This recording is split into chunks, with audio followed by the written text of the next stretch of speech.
So guys, today we're playing 4 Against the Darkness in space. It's a hack version of 4 Against the Darkness. What is 4 Against the Darkness, you may be asking?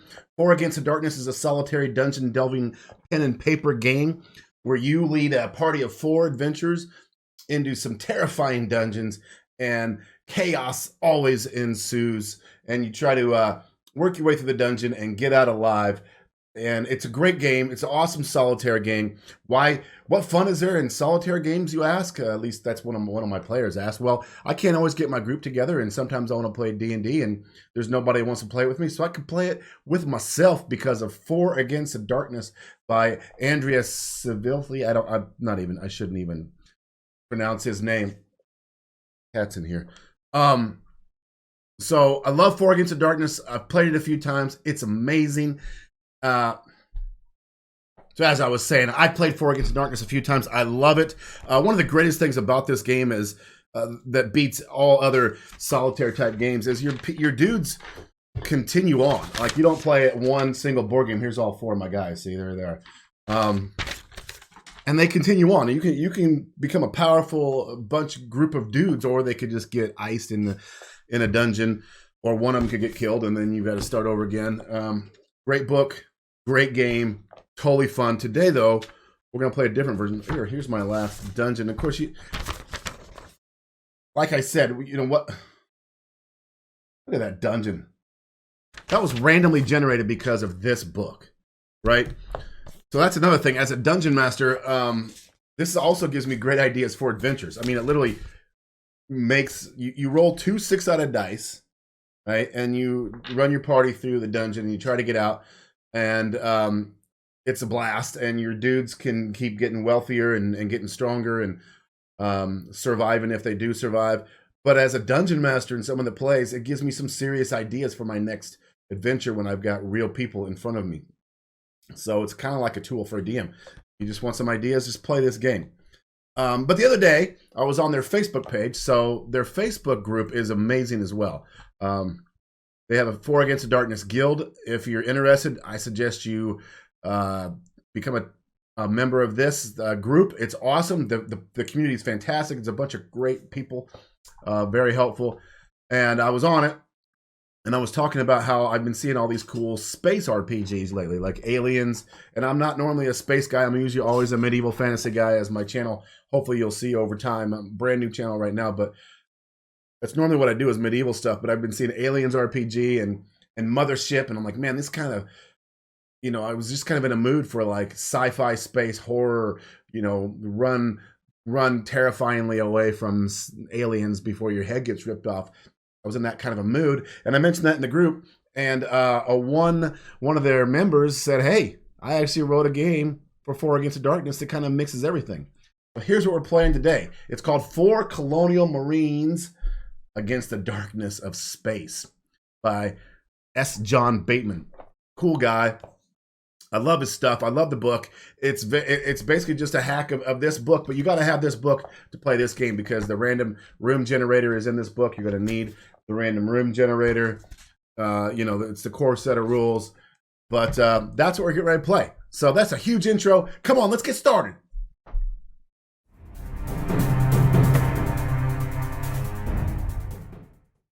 All right, sorry about that horribly long intro. Before we go any farther, though, I got to explain a few more things. So basically, you take these 2 dice, you roll. With this game, you roll to find out what's going to happen. What are you doing? So you may be checking a derelict ship, which we know is going to have some problems, or there's a couple different things. And then before you do that, though, you want to roll out 4 guys. I actually made a little HTML program that I could share with anyone who's interested to help make guys for this very game, and then print them out. So I'm going to make 4 dudes. I'm going to meet you at the table in a minute, and I'm going to actually play the game and show you most of the game, if not all of it. But yeah, so with this game, the classes are Rifleman, Smart Gunner, Comtech, Corpsman, Scout Sniper, and Squad Leader. And I haven't really dug into the intricacies of this yet, so I'm going to probably play pretty dumbly as we play. I'm just going to grab a Rifleman. I'm going to grab a Comtech. I know Comtechs can open doors. I'm going to grab the guy, I think it's the Corpsman that can actually heal people. and I don't know, one other one. I'm going to build them out on my little GitHub HTML program, and then we're going to get started. So everybody has a loadout. You don't really buy stuff like you would in 4 Against Darkness. It's kind of assigned to you. So you already know what you got. If you use my thing, it'll already be listed on your page. And then you just start going. Oh, here's our 6 missions, right? So it's a rescue mission, a search and destroy, corporate recovery, recon, Sulaco. What? Oh, it's the space. Is that a word that I don't know of? No, it's the space station Sulaco. And it's gone on. Let's just roll. I'm going to roll. Ready? I always roll both, but my metal one is always like my most important. So I'm going to roll both, but my metal one counts. I rolled a 4. So it's a recon, baby. Level 2. You don't want to know just how bad I butchered that number 4.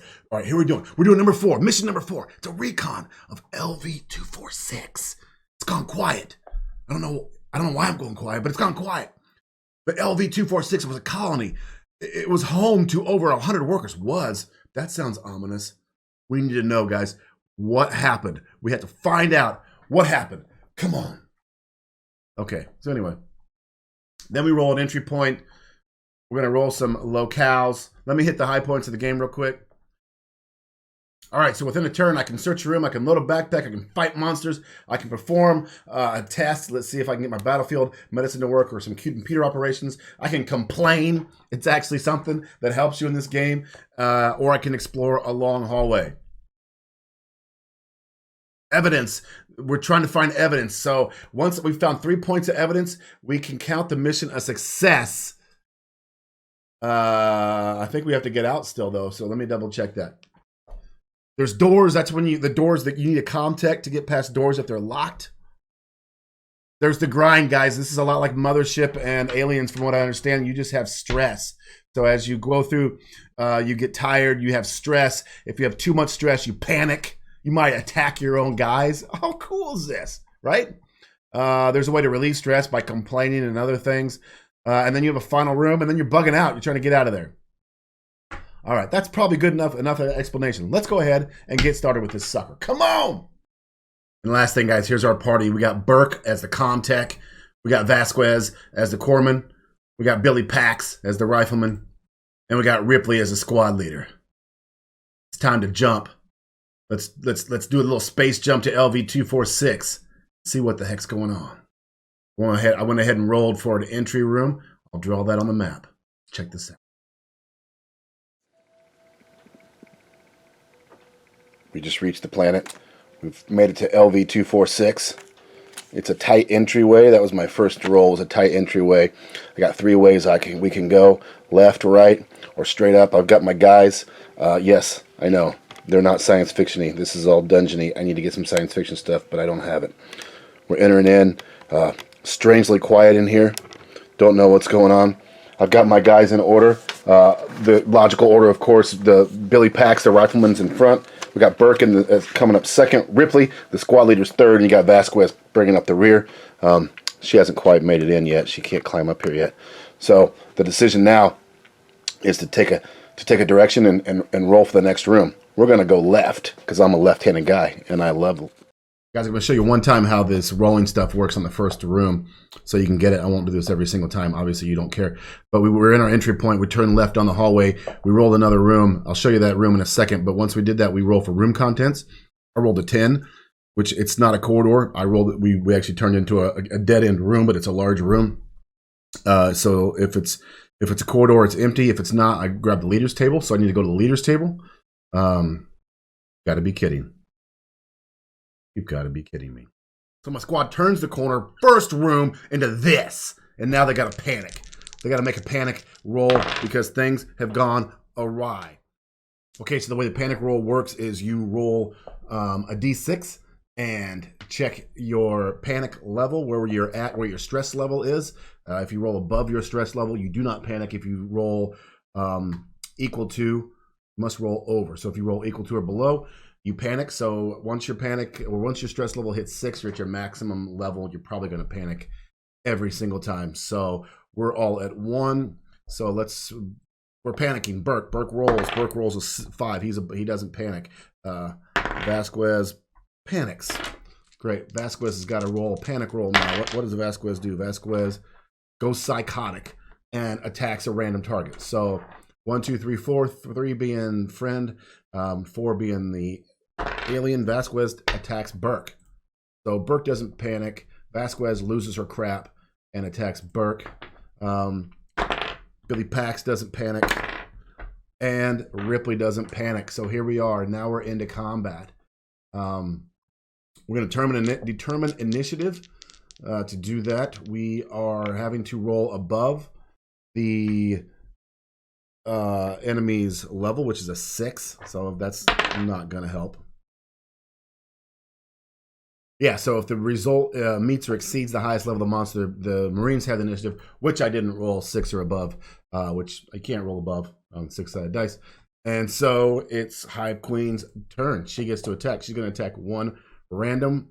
Actually, she's not, because I'm in order, and I had Billy Pax in front. Let's just put these guys in front. Billy Pax, Burke, Ripley, and Vasquez. Now, you don't roll for the monsters, you roll for defense, so Billy Pax has to roll a 6 or better to defend the attack. Let's see, do we have anything that we're wearing protection-wise? I'm wearing armor +1. Attack. I don't see anything for damage. Absorbs 1 damage, then broken. So let's see if Billy Pax takes damage. Hey, he rolls a 6. Billy Pax, 4, 6 damage. Now it is our turn. So Billy Pax has to roll 6 or better to hit the queen. And he rolls a 5. His attack is a -1 there, +1 there. And so, yeah, it's a 5. He misses. Next, Burke's in order. Burks has to roll a 6, which he's just simply not going to do because he's got this VP70 pistol, which is a -1, and there's no way he can roll. So yeah, there's no way Burke can hit this thing. So instead of shooting, he's going to pop a smoke grenade. He's got 2 of these, which reminds me that I need to keep track of what I've used. Billy Pax just used a bullet, and he's going to pop a smoke grenade, which gives +1 to all defensive rolls. Let's not forget that. I'm going to go over here. Yeah, so made a quick little sheet here to keep track of ammo. That's super important. So Billy lost a piece of ammo, and Burke popped a smoke. We got some defense now. It's Ripley's turn to do what Ripley's going to do. I think Ripley's going to just freaking fire on this thing. I was thinking about tactical retreat. You can make a tactical retreat, but you got Vasquez who's flipping out, so it doesn't make sense that they can all retreat right now because Vasquez has lost her crap. So I might try that next turn. So I'm just going to roll the dice. I got a 3, which is nothing. So Ripley pops off a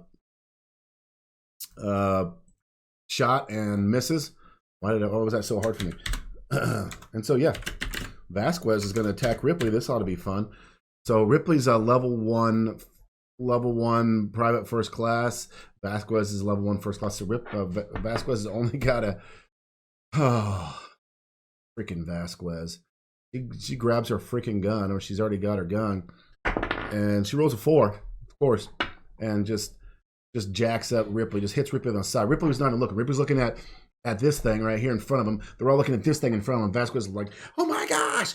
Poof, and just, I know. Wardrobe malfunction. And just hits Ripley right in the arm. And now Ripley's got 4 freaking life. Good job. Okay. And now it's the monster's turn again. And the monster's I'm going to rotate people because we're in a big room.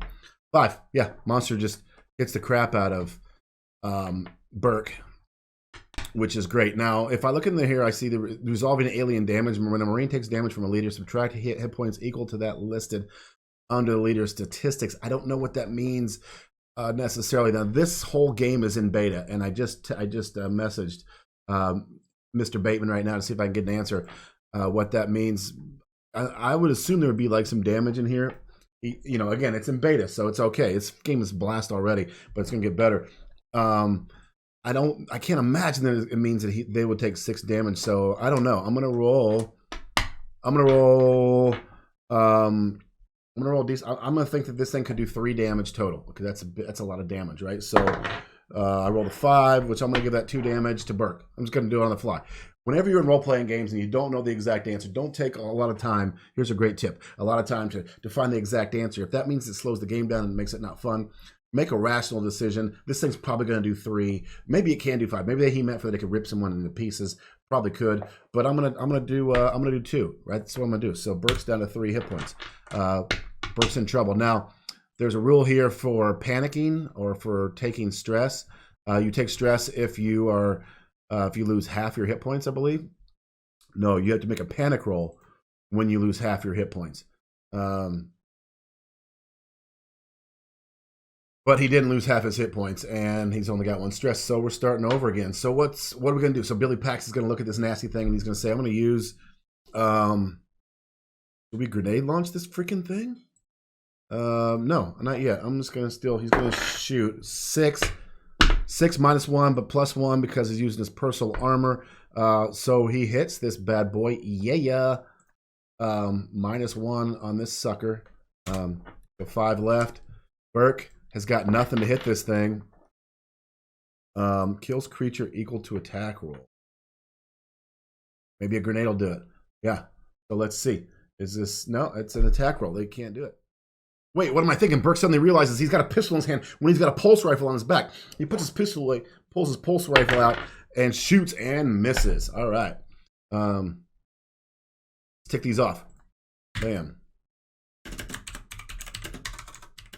One of the coolest rules about 4AD is the exploding 6s. If you roll 6, you can roll again. You get to roll again. Every time you roll 6, you get to roll again. So I've forgotten that so far. I apologize. We're going to forget that happened. But I also forgot that I wasn't rolling for alien damage. I was rolling for Ripley's defense. So she just defended against the alien.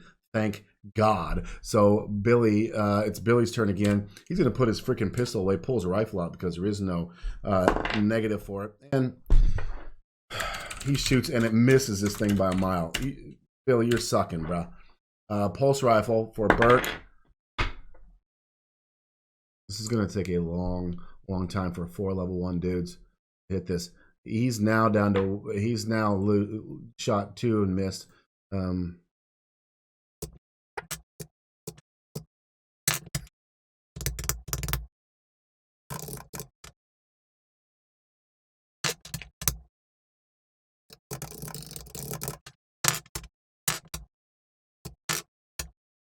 So guys, I was going to just fast forward through me either dying or killing this thing, but Ripley just rolled a 29. She rolled a 29. That's right. It's 4 6s and a 5. So what that does, at 29, it's 6 for the hit, and then 6, and then 6 for every denomination of level. You lose 1. So this stupid freaking queen is on 1 hit point. So let's just knock this out. She used another rifle. Vasquez is going to use a rifle. Misses. We're back at the beginning where she is aiming at homeboy. A 4. I think that hits. That's gonna hit his defense, right? So she's aiming at Billy Pax. Takes a swat at Billy Pack. Billy Pack got absorbed damage. Oh, you know what? Absorbs 1 damage. I forgot. Burke absorbed a damage with his helmet, so this helmet's gone. Broken helmet.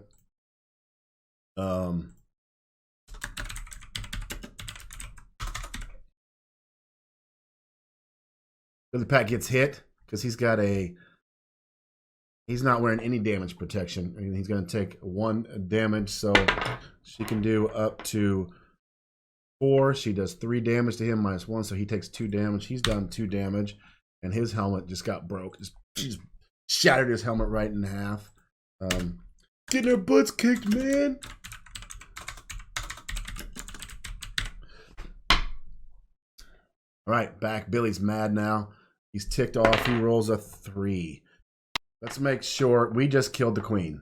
Thank goodness. She got killed. Burke killed her with his rifle. So everyone's gotten 2 more that I didn't keep track of. They've got 8, see, because everyone has 4 cartridges. 2, everyone has 4 magazines of 2. So we have 8 bullets, or whatever you want to call them. I'm writing pulse, I'm writing rifle. It's all interchangeable. So 5, 6, 2, 4. So there's 4. There's 5. We spent a lot of ammo. We finally killed this nasty queen. She's dead, but we are hurting bad. And we just use a turn. You also have to keep track of time. So we're now on 2 turns because we turned the corner. We found the crazy queen. And so we've used 2 turns. Every 6 turns you have to rest or you gain a stress point. And you can either eat or use a battlefield pack. One of your medics, your corpsman, can use a battlefield pack. Whew. Okay, so now we're done. What happened? Well, we killed the leader, so we get an XP test. That's one we need to make a note on. We have 1 XP test that someone can use at the end of the mission, not during the mission, from what I understand. So if you pass your XP test, you go up a level. So there's 1 that we've earned so far. That's great. Now it's time to actually do something. All right, so it's time to rest. I think I can rest anytime I want. I may be wrong about that. I know I have to rest every 6 turns, but I think I can rest anytime I want. And we just took a beating, so I'm going to rest. And if I got the rules wrong, I'll find out later. But the battlefield medic or the corpsman can use battlefield medicine twice, which gives them a D6 plus the corpsman's level. Or I believe they can just use their own version. But how far down is Burke? Burke's down 4. If he uses it on his own and resting, I think it's only a D4. So I think I'm going to use the corpsman's version here just to try to keep Burke alive. When a Marine expends a first aid kit, they regain 1d4 HP. But I'm going to do Burke's. No. Vasquez is going to take Burke's first aid kit, and she's going to roll a D4. She rolls 4 plus 1. So Burke's back to full strength. He only had 5 anyway. And yeah, Vasquez has just used 1 battlefield medicine. And Burke's just used his first aid kit. Gone.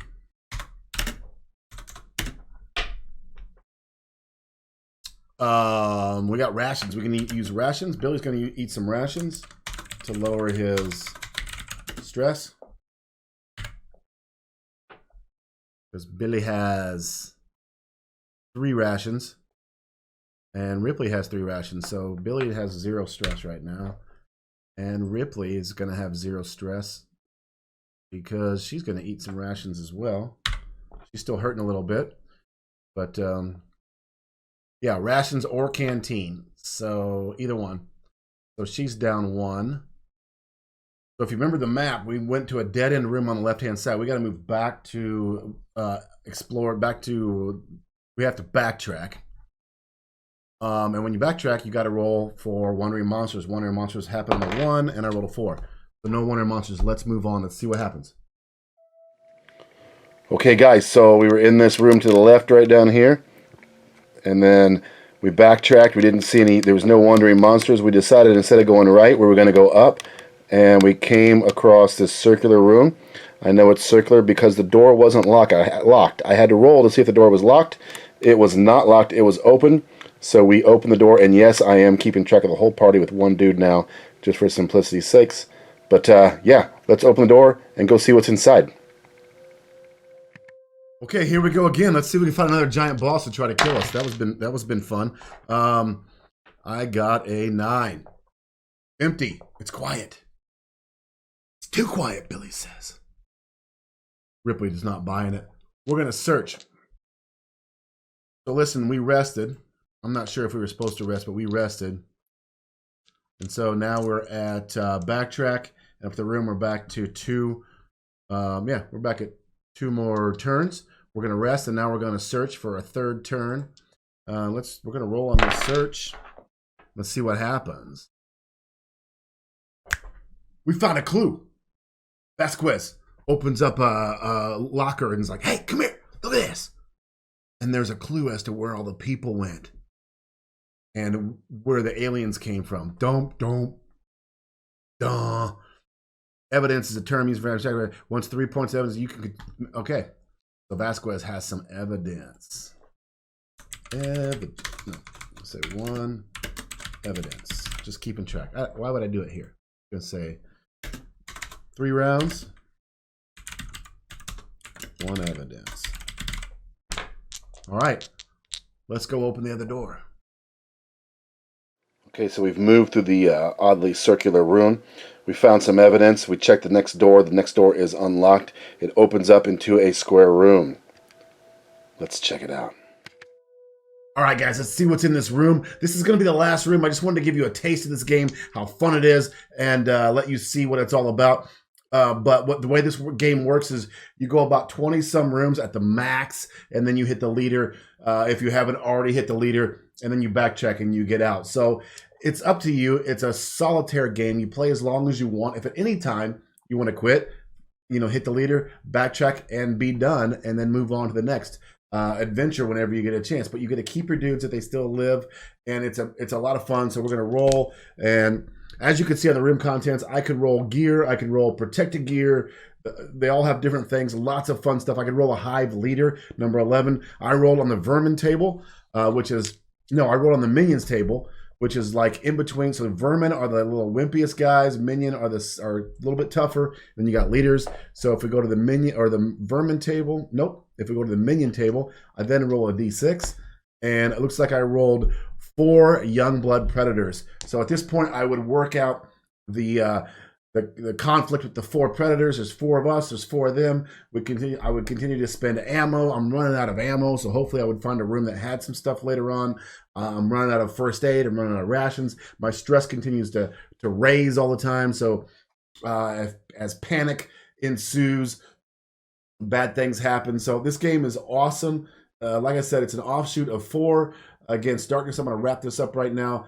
And I appreciate you watching this video. Take a look at 4 Against Darkness. I will link it to the DriveThruRPG.com where you can get it at. I'm also going to show you Ganesha Games, which has a ton. Look at all the stuff that 4 Against Darkness has. So here's the core book. Then they've got all these extra books. This space book is free right now. It's in beta. It's not even on this. I can send you the link once I get permission from Stephen Bateman. But yeah, if you wanted to continue to play 4 Against Darkness, you have all these extra books that I add on top of it. Great game, lots of fun. I hope you enjoyed the video. Subscribe, give me a like. I'm going to do some more stuff soon. I'm trying to find the newest games, the brand newest games out there. I want to play them and show them to you. I appreciate it. This is Classic Role Player signing off because it's getting late.